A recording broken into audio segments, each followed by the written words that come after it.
காவியா மாறன் சிரிச்சிட்டே இருந்தாங்க, வாயெல்லாம் பல்லுன்னுவாங்க. இன்னைக்கு தலை ஃபுல்லாக கையாக இருந்தது, சிரிச்சிட்டே இருப்பாங்க. ஆனால் 6th விக்கெட் விழுந்தது, டோட்டல் பேட்ஸ்மேனும் காலின்னு அப்படியே தலை மேலே கையை வச்சுட்டாங்க. அடப்பாவீங்களா, உங்களை நம்பி ஆக்ஷன் எடுத்து இவ்வளோ தூரம் வந்திருக்குமாடா. ஸோ நெக்ஸ்ட் சான்சஸ் எப்படி இருக்கும் அவங்களுக்கு?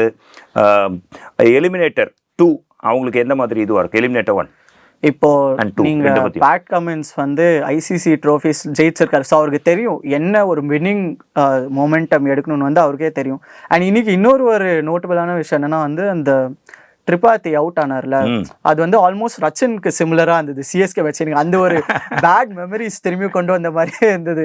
என்னடா இது, ஒரு ரன் நீங்க ஒரு பிளேயரை ரன் அவுட் ஆக்கிட்டாலே அந்த ஒரு ஸ்டேபிளா இருக்கிற ஒரு பிளேயர் அந்த ஒரு மொமெண்டம்ல ரன் அவுட் ஆக்கினா ரொம்பவே கஷ்டம் ஆயிரும் ஒரு என்டையர் டீமுக்கு. ஏன்னா ஒரு ஆள் தான் நின்று ஆடுறாரு, அந்த ஆளையும் வந்து நீங்க இப்போ சப்போஸ் ப்ரெஷர்ல அவுட் ஆகிட்டீங்கன்னா 35 பால்ஸ்ல அவர் மட்டும் தான் 55, அவர் மட்டும் அடிக்கலன்னா 100.